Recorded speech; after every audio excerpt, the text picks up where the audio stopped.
Since I took office, the typical 401k balance is up by at least $30,000. That's a lot of money. We have millions and millions of people, because the stock market has done so well, setting all those records. Your 401ks are way up. Yet half of all of working Americans still do not have access to a retirement plan with matching contributions from an employer. To remedy this gross disparity, I'm announcing that next year my administration will give these often forgotten American workers, great people, the people that built our country, access to the same type of retirement plan offered to every federal worker. Things are definitely shifting in Washington, and it's causing quite a stir for the president and everyone keeping an eye on the political scene for 2026. The discussions surrounding Donald Trump have evolved beyond just talking about impeachment. Now, people are also looking at the 25th Amendment, which is a pretty rare topic when it comes to sitting presidents. This amendment lets the vice president and most of the cabinet declare the president unfit to perform his duties, allowing for removal without the long impeachment process. Well, I've been speaking out about the invocation of the 25th Amendment since early this year, because I do think the president is not equipped to do the job. When he lashed out at Kim Jong-un and said he wasn't yet going to feel the fire and fury, I mean, he was inciting an international incident. He was inciting nuclear war. And the 25th Amendment is there to be invoked by the vice president and a majority of the members of the cabinet if the president is incapacitated. Why are we even talking about this? Well, it seems like the pileup of crises, controversies, and unusual behavior has hit a tipping point that's making more lawmakers and commentators wonder if the issue isn't just whether Trump deserves to be impeached, but if he's mentally and constitutionally fit to keep serving as president at all. Senator Ed Markey has quite remarkably called for Trump's removal through the 25th Amendment. This happened after reports surfaced about Trump messaging Norway's prime minister, bragging about his attempts to grab Greenland, all because he was upset about not winning the Nobel Peace Prize. It's honestly hard to believe he said that out loud. Just to hammer it home, the President of the United States reached out to a foreign leader and explained that his reason for eyeing a territory that belongs to Denmark was due to his personal displeasure over an award he didn't get. That's not how effective policy decisions are made. It's more like the actions of someone who's lost touch with reality. We have heard nothing less than a blistering, scalding indictment of President Trump's conduct. The House managers put forward a compelling, indeed overwhelming case that Donald Trump engaged in impeachable conduct. Donald Trump did it. He did exactly what he was alleged to have done. He abused his power. He committed impeachable crimes. He's guilty. There's no question about it. No question at all. There is no doubt. Mixing up personal grudges with the serious business of running a superpower's foreign policy. Senator Markey pointed out that this behavior shows Trump is unfit for the presidency and should be removed using the constitutional process set up for situations just like this. And you know what? Representatives Yasemin Ansari and Sidney Kamlager-Dove also voiced their concerns, pushing Vice President J.D. Vance and the cabinet to declare Trump incapable of performing his duties and activate the 25th Amendment. While it's unlikely that the 25th Amendment will actually be invoked with Vance and a cabinet loyal to Trump in place, the fact that current members of Congress are openly discussing this matter is significant. It shows just how far the debate about Trump's fitness for office has shifted from being just fringe chatter to real mainstream conversation. President who has turned into a mad king, and at this point, I'm calling on all Republicans and conservatives who still have clout. We have to invoke the 25th Amendment. I join the Senate Democratic leader in calling on the Vice President to remove this president by immediately invoking the 25th Amendment. CBS News. When senators and representatives bring up the 25th Amendment publicly, they're making a formal assessment about the president's ability to serve, and that becomes part of the congressional record. This will definitely shape how people view Trump's capability moving forward. As we roll through the election cycle for 2026, the talk of removing Trump is heating up, and it's happening alongside growing impeachment efforts. These calls have been ramped up due to his Venezuela actions, the Supreme Court's recent tariff ruling, and the mounting list of constitutional violations from his second term. Representative DEA Ramirez put it bluntly, stating Trump and his team have lied, grabbed power, and even committed war crimes for Venezuelan oil, declaring that he needs to be impeached. You got to win the midterms, because if we don't win the midterms, it's just going to be, I mean, they'll find a reason to impeach me. I'll get impeached. We don't impeach them. You know why? Because they're meaner than we are. We should have impeached Joe Biden for 100 different things. Representative Ilhan Omar introduced a resolution aimed at blocking any further military actions in Venezuela, insisting that impeachment is on the table if Trump keeps this up. Even Representative Maxine Waters, who was once skeptical about impeachment happening again, has started to rethink her stance after the strikes in Venezuela and the capture of Maduro. State Senator Scott Weiner, eyeing Nancy Pelosi's old House seat, has openly stated that Trump has no legal right to invade Venezuela and should face impeachment. The way impeachment and the 25th Amendment are being discussed creates a dual strategy for removing Trump, which is unlike anything he's dealt with before. In his first two impeachments, the conversation was narrow, just impeachment by the House and trial by the Senate. I called for the impeachment of Donald John Trump, President of the United States of America, for threatening judges and for calling for the execution of members of Congress. If ever there was a person who ought to be impeached, it's Donald John Trump. Now, there are many people who don't want to see this happen. They don't want to vote for impeachment. Well, there were people who didn't want to cross the Edmund Pettus Bridge, but they marched on. Now, with the 25th Amendment in the mix, we've got a second route for potential removal that brings up different questions altogether, focusing on the president's unfitness for office in more ways than one. Impeachment looks at whether the president's actions amount to high crimes and misdemeanors, while the 25th Amendment questions if he can actually perform his duties. These are two distinct topics, and the fact that folks in Congress are pressing both issues at the same time shows just how serious their concerns about Trump have become. It's not just about his policies or legal troubles anymore. It's about his very ability to handle the responsibilities of the presidency. To top it all off, Trump has made it clear he's aware of these removal threats. On January 6, 2026, he told House Republicans that if they don't crush the midterms, he'll end up getting impeached. That's quite the revelation for a sitting president admitting that his own actions have led to this kind of situation. It's honestly hard to believe that we're at a point where a sitting president has openly admitted his own actions could lead to impeachment. Trump's comments indicate a significant shift in the political landscape as he suggested that his removal is a real possibility depending on the outcome of the next election. Speaker Mike Johnson added fuel to the fire by warning that if Democrats take back the House, impeachment would be on the table. This makes the stakes for both parties incredibly high as we approach November. To think this is the first time in American history that a president has publicly recognized that the way he behaves could make impeachment a likely consequence of a single loss at the polls. What's striking is that Trump didn't brush off the impeachment chatter as nonsense or claim there's no valid reason for it. Instead, he frankly stated that losing the election would lead to his impeachment. This acknowledgement means he's not arguing his innocence, but rather counting on partisan loyalty to protect him. This really shifts the dynamic in every competitive House race out there. Voters are faced with a choice. Do they want to support that partisan protection for Trump? Or do they believe in the need for accountability through constitutional processes? For those swing voters who value the rule of law and think no president should be above it, Trump's own statements make a clear case for the opposing candidate. In his own admission, he essentially signaled that a Democratic win would mean accountability, while a Republican victory would allow him to sidestep it. Now, let's dig into the two constitutional mechanisms that have come into the spotlight as potential ways to tackle Trump's situation and what they reveal about the perceived threats he poses.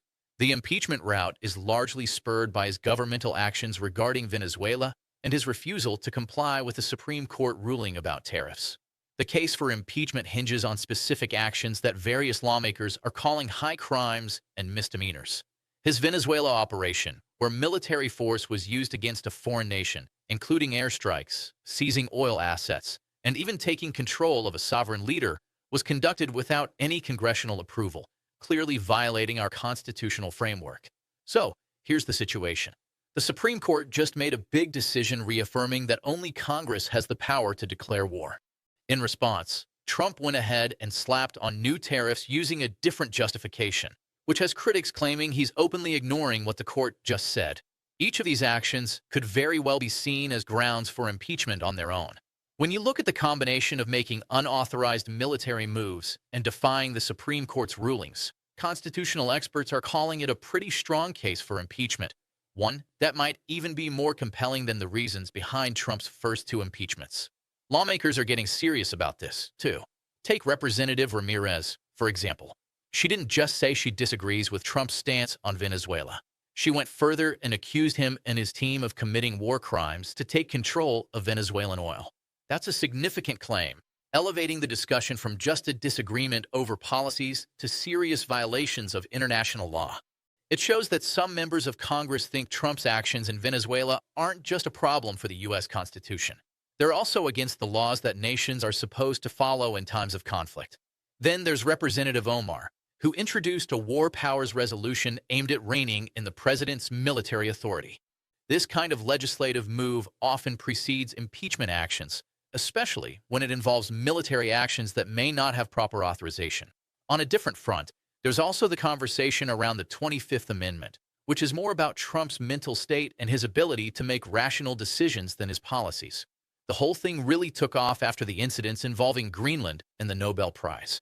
When Trump reaches out to a foreign leader and bases his desire for territorial expansion on personal grievances over not winning an award, it raises red flags. This isn't just a policy discussion anymore. It suggests a thought process that's way outside the norm for how a president is expected to operate. When looking at the president's recent late-night social media outbursts, we're talking about over 160 posts in just 5 hours. These posts are filled with apocalyptic imagery, racist content, and conspiracy theories. It certainly paints a picture of a leader whose state of mind brings up real questions about whether he can handle the responsibilities of his role. Now, there are two ways to go about removing a president, and understanding the difference is key as we head into the 2026 election. Impeachment needs a majority vote in the House and a 2/3 vote in the Senate. So, for it to happen, Democrats would need to take back the House in 2026 and convince a good number of Republican senators to go along with the idea.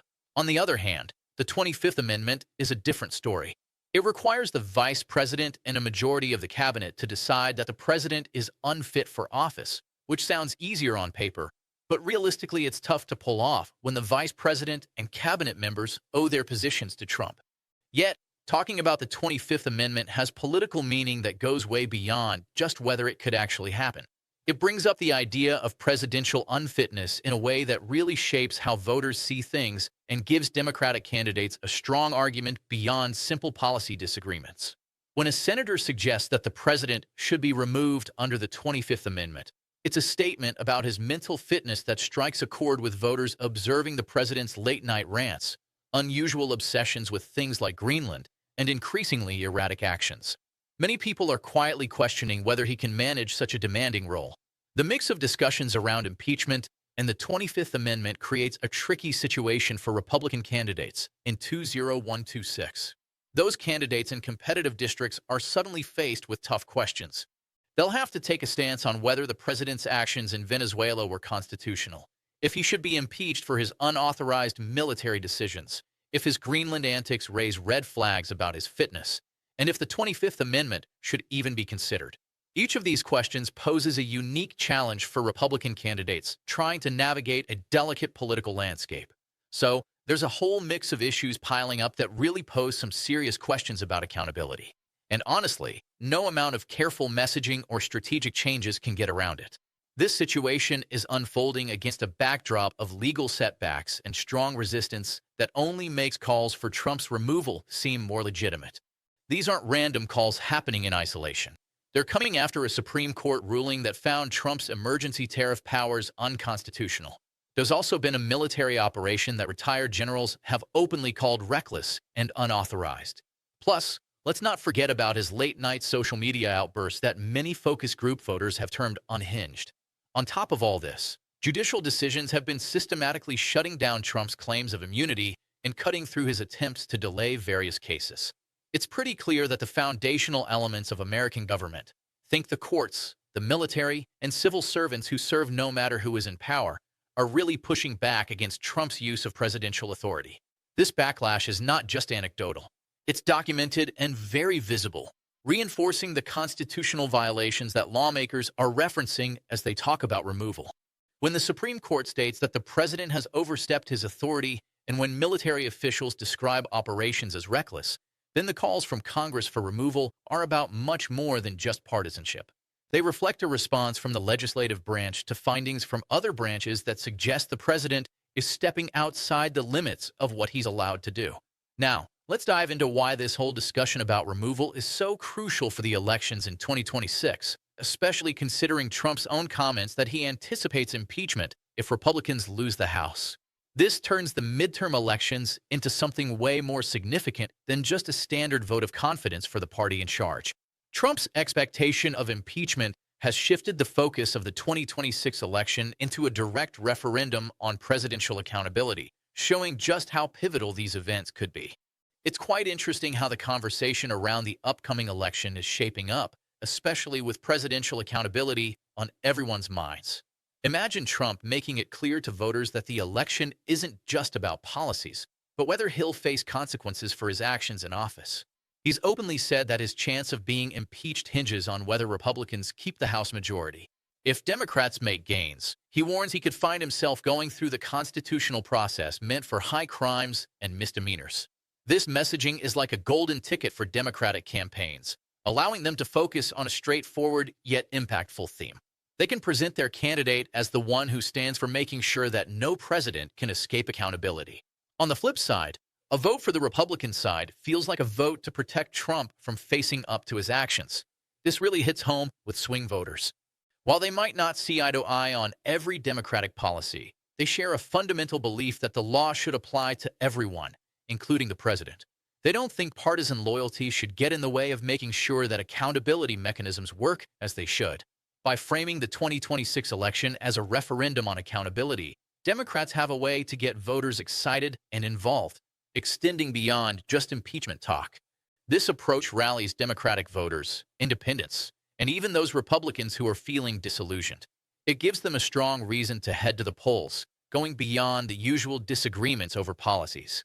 Typically, midterm elections face challenges with low turnout since folks often don't feel the stakes are high enough. But when the president himself suggests that their votes are directly linked to his potential impeachment, it makes the situation feel personal and urgent. There's barely a way to ignore those stakes. Anyone who believes that the president should answer for his actions now has a clear reason to cast their ballot in November of 2026, distancing themselves from routine party lines. And interestingly, Trump's own warnings about losing the House and facing impeachment not only energize his supporters, but also serve to rally the opposition by reinforcing that the election is indeed about potentially removing him from office. Another aspect to consider is how the talk around the 25th Amendment injects the issue of presidential fitness right into the campaign, a topic Republican candidates can't just brush off. It's quite something to see Congress members, including senators, calling attention to the 25th Amendment and pointing out specific reasons why they think the president isn't fit for office. Voters can't help but take notice and compare that with what they've seen from the president himself. There's the late-night rants, the odd obsession with Greenland, the bizarre Nobel Prize text to the Norwegian Prime Minister, and not to mention those 160 posts in just 5 hours. Then there's the questionable comments and wild imagery. All of this isn't just random. It creates a pretty clear picture that raises real questions about the president's fitness. Now you've got Republican candidates in a tight spot having to defend the president in front of voters who are well aware of this evidence. And let's be honest, with such clear-cut examples of behavior, it's going to be hard for them to do it convincingly. Those behaviors aren't up for debate. They're right there all on social media for millions of Americans to see. Discussing the 25th Amendment, whether it gets acted upon or not, brings a certain political weight that makes it easier for people to talk openly about their concerns regarding the president's mental fitness. This topic has usually been treated like a taboo in political conversations. But when members of Congress start bringing it up, it shifts from the edges of the conversation right into the spotlight. Voters who have been quietly worried about the president's actions suddenly feel validated, and it gives them the nudge to consider those worries when they head to the polls. This entire normalization of questioning someone's fitness for the job is particularly tough for Trump since anyone with a social media account has easy access to all the evidence. The late-night posting sprees, his odd fixations, and the glaring disconnect between what he says and what's actually true are all out there. Plus, when sitting Congress members are hitting the airwaves arguing that these behaviors demonstrate unfitness, It makes it ever more relevant for any voter who's been wondering about Trump's mental stability after witnessing one of his late-night meltdowns. It's quite something to see elected members of Congress coming to the same unsettling conclusions that many of us are feeling. One major point to consider is how the conversation around impeachment and the 25th Amendment is shaping a historical record. This record will be there for future generations to look back on and assess whether our political system responded appropriately to a president whose actions some Congress members are calling high crimes and misdemeanors, basically questioning his fitness for office. These serious characterizations are now officially part of the congressional record thanks to representatives speaking in their public roles. Even if impeachment proceedings never take off or the 25th Amendment isn't brought into play, the formal calls for removal from the elected representatives create a solid foundation for accountability. This record shows that concerns were indeed raised during the president's time in office, making it impossible for anyone to claim later on that the political system was blind to or unconcerned about the constitutional violations and fitness issues that have marked this presidency.